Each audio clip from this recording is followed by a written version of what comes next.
ونعوذ بالله من شرور أنفسنا ومن سيئات أعمالنا من يهده الله فلا مضل له ومن يضلله فلا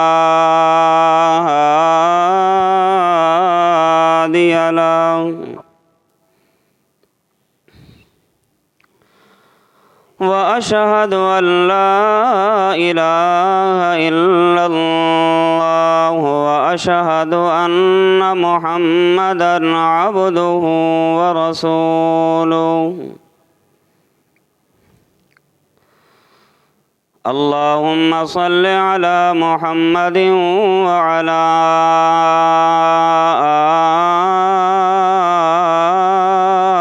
آل محمد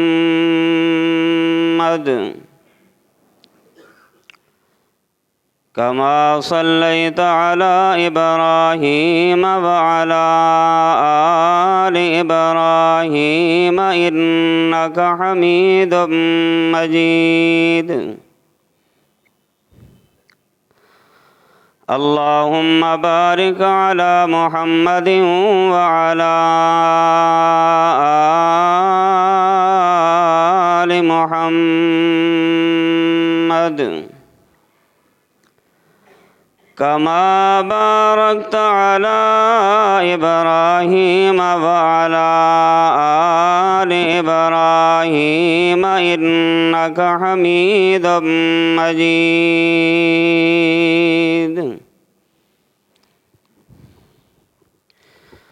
أما بعد فإن خير الحديث كتاب الله وخير الهدي هدي محمد صلى الله عليه وسلم وشر الأمور محدثاتها فإن كل محدثة بدعة وكل بدعة ضلالة وكل ضلالة في النار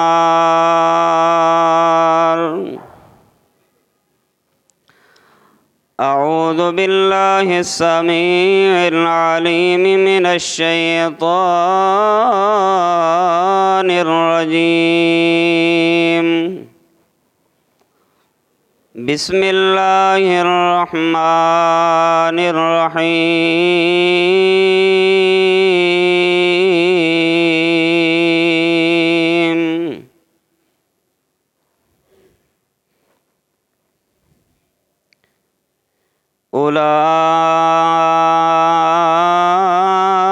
أولئك عليهم صلوات من ربهم ورحمة وأولئك هم المهتدون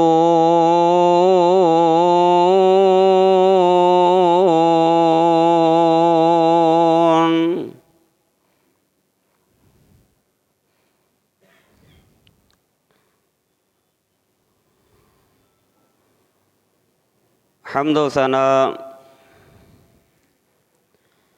کبریائی بڑائی یکتائی تنہائی شہنشاہی اور بادشاہی اللہ وحدہ لا شریک کے لیے بے شمار درود و سلام امام الانبیاء خاتم الانبیاء جناب محمد الرسول اللہ صلی اللہ علیہ وآلہ وسلم کی ذات گرامی کے لیے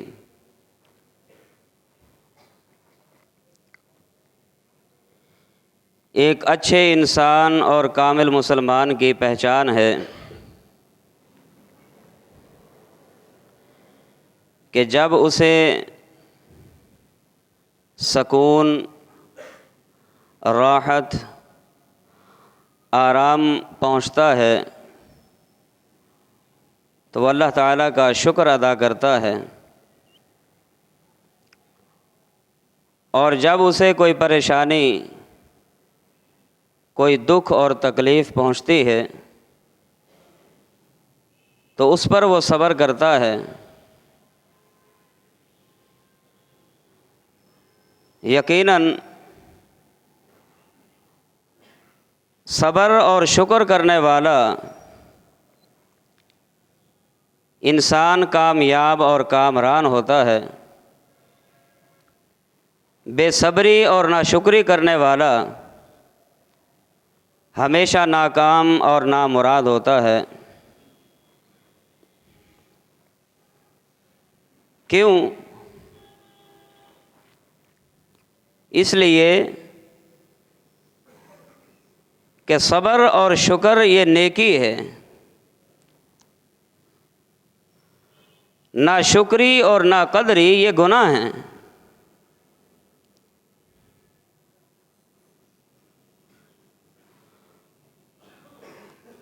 اور مومن، کامل مسلمان اور کامل مومن کی یہ علامت ہوتی ہے کہ اگر اسے اللہ کی کوئی نعمت پہنچتی ہے تو نعمت کے ملنے کے بعد وہ رب کی نعمت کا شکر ادا کرتا ہے،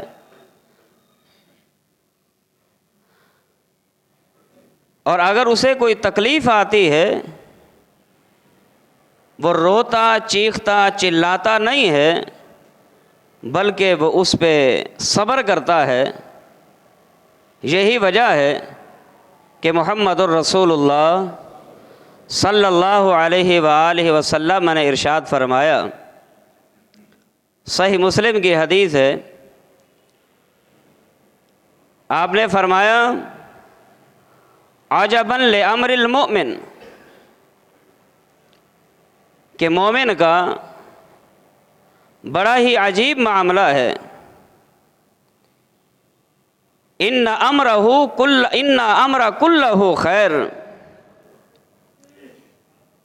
کہ مومن کے لیے اللہ نے ہر امر میں، ہر کام میں، ہر چیز میں بھلائی اور خیر رکھ دی ہے۔ ان امرہ کلہ خیر، کہ مومن کا کوئی بھی معاملہ خیر سے خالی نہیں ہوتا۔ وَلَيْسَ ذَلِكَ لِأَحَدٍ إِلَّا لِلْمُؤْمِنِ، اور یہ شان، یہ مقام، یہ عظمت اللہ نے اس دنیا کے اندر سوائے مومن کے اور کسی کو عطا نہیں فرمائی۔ سبحان اللہ، کہ اس کا ہر معاملہ خیر ہی خیر ہے۔ مثلا ان اصابتہ سراء شکر فکان خیرا لہ، اگر مومن کو کوئی خوشی، کوئی راحت، کوئی آرام اور کوئی سکون پہنچتا ہے، اگر وہ اس چیز پر اپنے رب کا شکر بجا لاتا ہے، پیارے پیغمبر علیہ الصلاۃ والسلام نے فرمایا فکان خیرا لہ، یہ شکر کو بجا لانا بھی مومن کے حق میں بہت بہتر ہے۔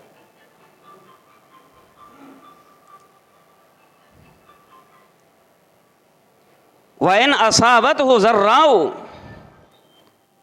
صَبَرَ فَكَانَ خَيْرًا لَهُ، اگر مومن کو دنیا میں کوئی تکلیف، کوئی پریشانی، کوئی دکھ اگر پہنچتا ہے، اس تکلیف پر، اس دکھ پر، اس پریشانی پر اگر وہ صبر کرتا ہے، فَكَانَ خَيْرًا لَهُ، یہ صبر کرنا بھی اس کے حق میں بہت بہتر ہے۔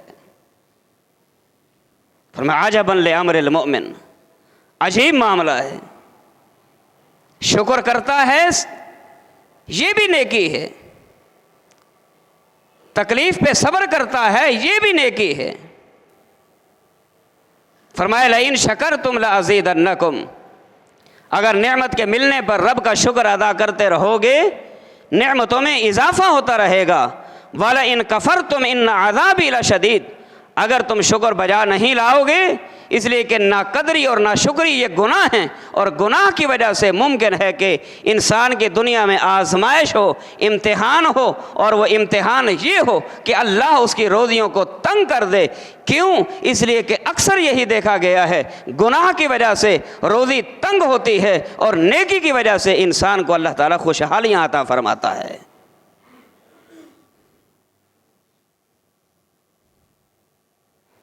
عجباً لامر المؤمن، مومن کا معاملہ بڑا عجیب ہے۔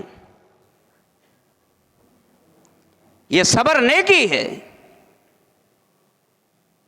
ہائے ہائے کرنا، واویلا کرنا، رونا، چیخنا، پیٹنا، چلانا،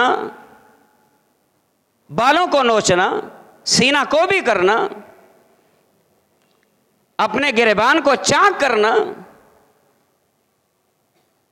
یہ گناہ ہیں۔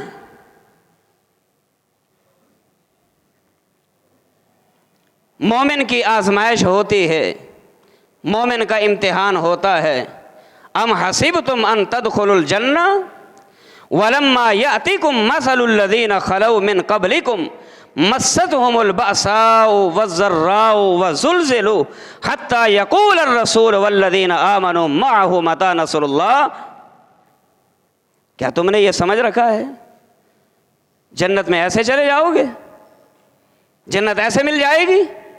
نہیں، جنت کے حصول کے لیے انسان کو محنت کرنا ہوگی، اور وہ محنت جس کا نام نیکی ہے، اور وہ محنت جس کا نام اپنے آپ کو گناہوں سے بچانا ہے، وہ محنت نماز کی ادائیگی ہے، وہ محنت نیکی کے ہر کام کو بجا لانا ہے۔ کیا تم سمجھتے ہو کہ جنت ایسے مل جائے گی اور انسان کو دنیا میں کوئی محنت اور مشقت نہیں اٹھانی پڑے گی؟ یہ خام خواہ تمہاری خام خیالی ہے۔ اگر تمہاری یہ خام خیالی رہی تو یاد رکھنا یہ انسان کی بے وقوفی ہے، یہ انسان کی بے شعوری اور بے عقلی کی دلیل ہے۔ جامع ترمذی کی حدیث ہے، رسول اللہ صلی اللہ علیہ وسلم نے فرمایا القیس من دان نفسہ وعمل لما بعد الموت والعاجز من اتبع نفسہ وتمنى علی اللہ۔ فرمایا عقل مند، باشعور اور ذی شعور وہ انسان ہے جو اپنے آپ کا محاسبہ بھی کرتا ہے اور قیامت کی تیاری بھی کرتا ہے، یہ عقل مند انسان ہے۔ اور بے وقوف وہ انسان ہے جو قیامت کی تیاری نہیں کرتا، محض اپنے آپ اپنے خواہشات کی پیروی کرنے کے بعد یہ کہتا ہے اللہ بڑا غفور الرحیم ہے، اللہ بڑا غفور الرحیم ہے، اس میں کوئی شک نہیں۔ میں نے بارہا یہ بات آپ کے سامنے دہرائی ہے، اس میں کوئی شک نہیں۔ اللہ غفور بھی ہے، اللہ غفار بھی ہے، لیکن وہ انسان کو بخشنے کے بہانے بھی تو وہ دیکھتا ہے نا، کہ کس وجہ سے انسان کو میں نے بخشنا ہے۔ صحیح مسلم کی حدیث ہے، رسول اللہ صلی اللہ علیہ وسلم نے فرمایا اللہ کی جنت بڑی مہنگی ہے، یہ اللہ کا سودا بڑا مہنگا ہے، اور اللہ کا سودا مہنگا وہ کیا ہے؟ وہ جنت ہے۔ اور آپ کو پتہ ہے مہنگی اور اچھی چیز کے حصول کے لیے پیسہ بھی زیادہ خرچ کرنا پڑتا ہے نا۔ ہم چاہیں کہ چیز بھی اچھی ہو، بنگلہ بھی اچھا ہو، کوٹھی بھی اچھی ہو، دنیا کی ہر سہولت اس بنگلے کے اندر موجود ہو، اور وہ مجھے ہزاروں روپے میں مل جائے، یہ محض خام خیالی تو ہو سکتی ہے۔ ہاں جی، شیخ چلی کے پلاؤ تو بنائے جا سکتے ہیں، ورنہ ہزاروں میں اس طرح کا بنگلہ بندہ حاصل نہیں کر سکتا۔ اس طرح کا بنگلہ جس میں کائنات کی ہر سہولت موجود ہو، لاکھوں میں، کروڑوں میں، اربوں میں تو سوچا جا سکتا ہے، ہاں جی، اکائیوں، دہائیوں اور سینکڑوں میں اس کو حاصل کر لینا ممکن سمجھا جائے، یہ محض انسان کی بے وقوفی ہے، ورنہ انسان ایسا بنگلہ حاصل نہیں کر سکتا۔ اللہ کی جنت بڑا مہنگا سودا ہے، اس کے حصول کے لیے بڑی تگ و دو اور محنت کرنی پڑے گی۔ تو صبر نیکی ہے۔ میں آپ کو ایک مثال دیتا ہوں اسلاف میں سے، اور بالخصوص صحابیات میں سے ایک مثال صبر کی آپ کو دے کے پھر اپنی بات کو مزید آگے بڑھاتا ہوں۔ صحیح مسلم کی حدیث ہے، راوی سیدنا انس بن مالک رضی اللہ تعالی عنہ ہیں۔ بڑی زبردست بات ہے، توجہ طلب بات ہے۔ اور مردوں کے لیے بھی سبق ہے، اور اس میں بالخصوص جو خواتین آئی ہیں میری بات سن رہی ہیں ان کے لیے بھی بڑی نصیحت آموز یہ بات ہے۔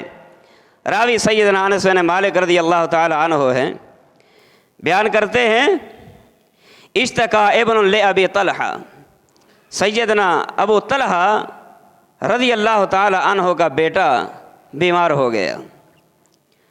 سیدنا ابو طلحہ رضی اللہ تعالی عنہ اپنے بیٹے کی بیماری کے دوران گھر میں موجود نہیں تھے، باہر سفر پہ تھے، گھر سے باہر تھے، بیٹا بیمار ہو گیا۔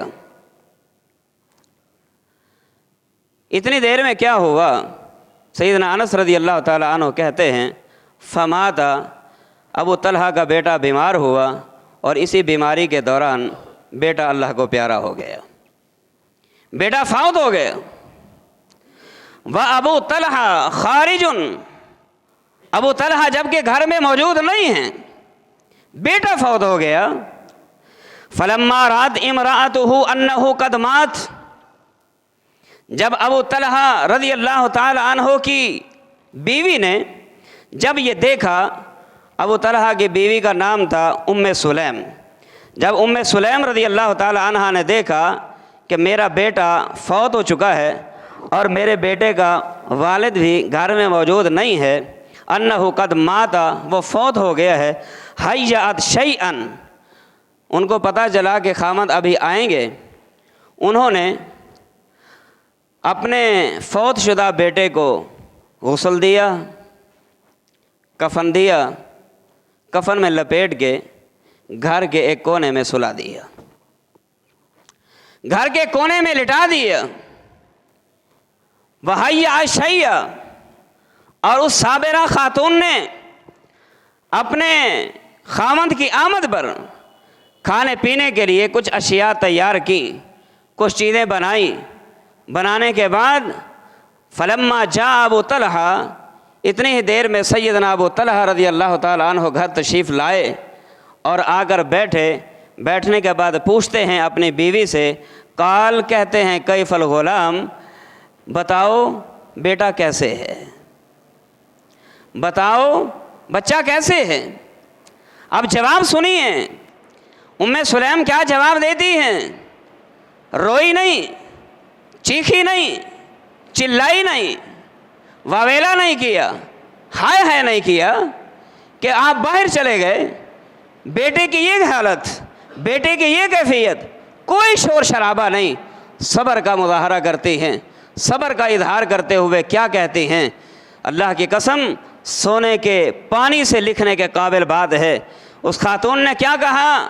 اس صحابیہ نے کہا قد ہدأت نفسہ وارجو ان یکون قد استراح، اے ابو طلحہ قد ہدأت نفسہ، وہ آرام میں ہیں، بیٹا سکون میں ہیں، اور مجھے امید ہے کہ اب وہ بالکل جو ہے آرام میں رہے گا، سکون میں رہے گا۔ کیا مطلب؟ دنیا میں جب تھا بخار میں، بیماری میں، تکلیف میں، پریشانی میں تھا، اب اللہ نے اس کو اس پریشانی سے نکال کے ہمیشہ کے لیے سکون عطا فرما دیا ہے، اور مجھے امید ہے کہ میرا بیٹا اب سکون اور راحت میں ہے۔ وظن ابو طلحہ انہا صادقۃ، ابو طلحہ نے اپنی بیوی کی بات کو سنا اور سننے کے بعد یقین کرتے ہوئے یہی کہا کہ میری بیوی جو ہے وہ کبھی جھوٹ نہیں بولتی، جو کہہ رہی ہے سچ کہہ رہی ہے۔ سبحان اللہ۔ رات ہو گئی، کھانا وانا کھا لیا، رات ہوئی، صبح اٹھے، دونوں نے غسل کیا، تعلقات قائم ہوئے، صبح اٹھ کر دونوں نے نہایا، غسل کیا، نہانے دھونے کے بعد فلما اراد ان یخرج، جب ابو طلحہ اپنے گھر سے باہر جانے لگے، علمتہ انہ قد مات، بیوی خامد کے جاتے وقت اب اس کو بتاتی ہے اللہ نے جو امانت دی تھی، اللہ نے وہ امانت سنبھال لی ہے، بیٹا فوت ہو گیا، بیٹا فوت ہو گیا۔ ماں بھی صابرہ، باپ بھی صبر کرنے والا. مومن کے لیے اولاد سے بڑھ کے اور کوئی دکھ والی ایسی چیز نہیں ہوتی کہ جو انسان کو انما اموالکم و اولادکم فتنہ، مال بھی فتنہ ہے، اولاد بھی فتنہ ہے. جب اولاد بیمار ہو، اللہ کی قسم والدین کا آرام، والدین کا سکون، والدین کی راحت جو ہے وہ ختم ہو جاتی ہے. وہ اپنا سارا دکھ سکھ جو ہے اولاد پہ قربان کر جاتے ہیں. لیکن ماں بھی صابرہ ہے، وہ سمجھتی ہے یہ اللہ نے نعمت دی تھی، یہ اس کی تھی، اب اگر اس نے لے لی ہے تو اس میں ہمارا کیا اختیار ہے. ان للہ ما اخذ ولہ ما آتا لکل اجل مسمی. ان للہ ما اخذ، یقیناً اللہ ہی کے لیے ہے جو کچھ اس نے لے لیا، اور جو اس نے دیا ہے وہ بھی اسی کا ہے، وہ بھی اسی کا. صبر کی انتہا دیکھیے. سیدنا ابو طلحہ رضی اللہ تعالی عنہ کو جب پتہ چلا، انہوں نے یہ نہیں کہا آپ نے مجھے رات کیوں نہیں بتایا، میں جب آیا تو آپ نے جھوٹ کیوں بولا. نہیں، کوئی بات نہیں، سنا اور خاموشی سے. نماز کا ٹائم ہوا چاہتا تھا، مسجد نبی میں تشریف لے گئے، پیارے پیغمبر علیہ الصلاۃ والسلام سے ملاقات ہوئی. فصلی مع النبی صلی اللہ علیہ وسلم، امام کائنات صلی اللہ علیہ وسلم کے ساتھ نماز پڑھی. نماز پڑھنے کے بعد ثم اخبر النبی صلی اللہ علیہ وسلم، پھر پیارے پیغمبر علیہ الصلاۃ والسلام کو ساری بات بتائی. بما کان منہما، جو کچھ رات ان کے ساتھ گزرا. پیارے پیغمبر علیہ الصلاۃ والسلام کو اس واقعے کی خبر دی. امام کائنات نے کیا فرمایا؟ فرمایا لعل اللہ ان یبارک لکما، امید ہے جو تم دونوں نے میاں بیوی نے صبر کیا ہے، مجھے امید ہے کہ اللہ تمہارے اس صبر کی وجہ سے تم دونوں کو بہت زیادہ برکتوں سے نوازے گا. صبر نیکی ہے. انسان اگر صبر کرے، اللہ صبر کی بدولت انسان کو بہت زیادہ برکتوں سے نوازتا ہے. اب دیکھیے، فرمایا تم دونوں نے اس رات میں جو صبر کیا ہے، مجھے امید ہے کہ اللہ تمہیں صبر کا بہترین بدلہ عطا فرمائے گا. ہاں جی، بزرگ کہا کرتے تھے میاں صبر کا پھل میٹھا، صبر کا پھل میٹھا. اب یہ صبر کا پھل میٹھا، صبر کا پھل ہے ہی میٹھا، لیکن شرط کیا ہے صبر؟ اور صبر کیا ہے؟ الصبر عند الصدمۃ الاولی. انسان کو پریشانی آئے اور بغیر روئے، بغیر چیخے، بغیر چلائے، بغیر ہائے ہائے کیے بس صبر کرے، صبر کرے، صبر کرے. یہ نہیں روتے روتے روتے روتے روتے روتے ہاں جی آنکھوں کے آنسو خشک ہو جائیں، اس کے بعد پھر بندہ کہے ہاں جی الآن صبر، تو اب میں صبر کرتا ہوں. فرمایا صبر کا کوئی فائدہ نہیں. صبر وہ فائدہ دیتا ہے جو انسان کو تکلیف پہنچے، اور تکلیف کے آغاز میں ہی صبر کا اظہار اگر بندہ کرے، یہ صبر انسان کو فائدہ دیتا ہے. امام کائنات نے فرمایا مجھے امید ہے کہ یہ صبر تم دونوں کے لیے باعث برکت ثابت ہوگا. راوی سفیان رحمہ اللہ، یہ حدیث کے راوی ہیں، یہ کہتے ہیں فقال رجل من الانصار، انصار کا ایک جوان، اس نے کہا، کہتا ہے فرأیت لہما 9 اولاد کلہم قد قرأ القرآن. صحیح بخاری کی حدیث ہے کتاب الجنائز میں، امام بخاری نے نقل کی ہے. وہ انصاری جوان کہتا ہے میں نے دیکھا بیٹا ایک فوت ہوا، ایک بیٹے کی وفات کے بعد دونوں نے صبر کیا، اللہ نے برکت کیا دی. اس بیٹے کی وفات کے بعد اللہ نے سیدنا ابو طلحہ رضی اللہ تعالی عنہ کو 9 بیٹے دیے، اور ہماری آنکھوں نے دیکھے 9 کے 9 بیٹے رب کے بھی فرما بردار تھے، محمد الرسول اللہ صلی اللہ علیہ وسلم کے بھی اطاعت گزار تھے، اور رب کے قرآن کے 9 کے 9 بچے جو ہیں اللہ نے ان کو قرآن کا قاری بنا دیا.